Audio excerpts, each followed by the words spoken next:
dyan, nag-download muna ako nito. I-scan ko yan, yung QR code yan. So may mga manual siya dito. Ayan. Binasa ko rin yun bago ko paliparin eh. Oo, nakikita mo.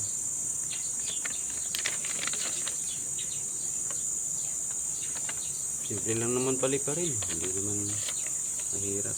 Huwag mo lang paliparin na mataas kasi nawawala ng signal.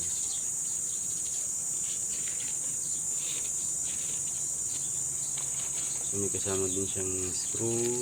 So ayun yung screw niya, maliit. Yan.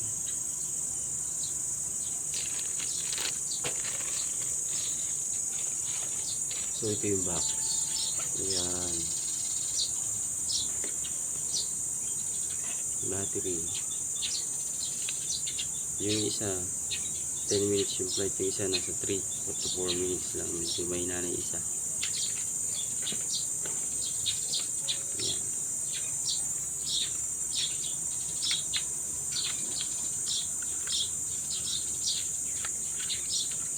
So yung cam pala nito hindi siya 4K.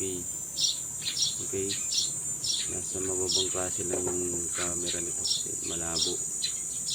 Makikita nyo mamaya yung camera yung pagkikita ko yung video pag pinalikot ko.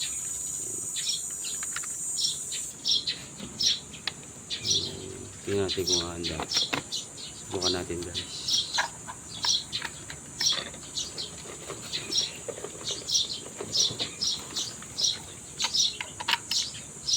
Dito yung battery.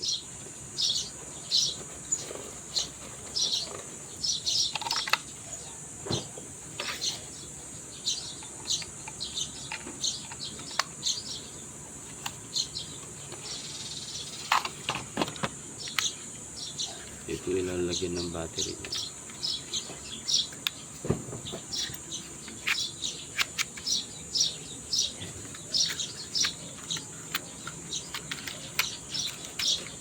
Then power on.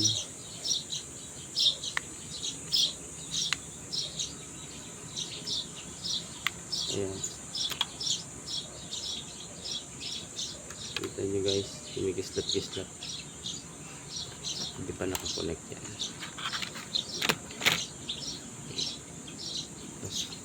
Power on. Yun.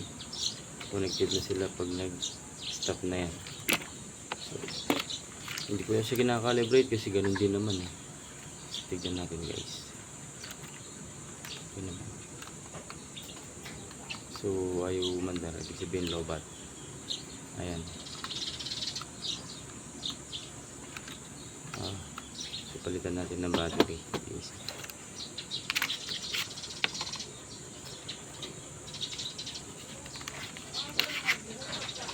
Palitan natin. Siguro naman ito under ito. Patay natin ulit yung hindi natin. So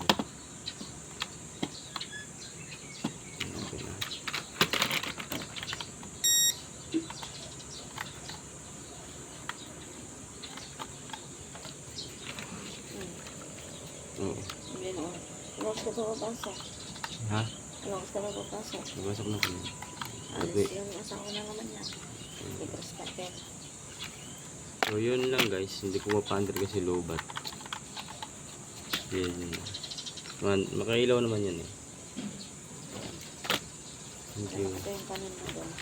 Mamaya makikita nyo yung flight nito kung gaano kaganda. So guys, stay tuned mamaya da-download. Alright. Sunday.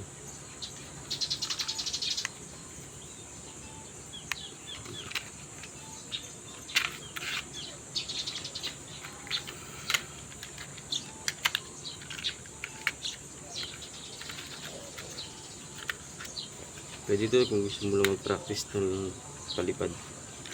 Mahirap siya pero pag nasanay ka, saglit lang.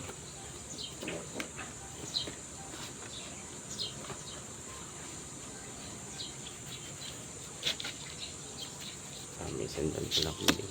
So,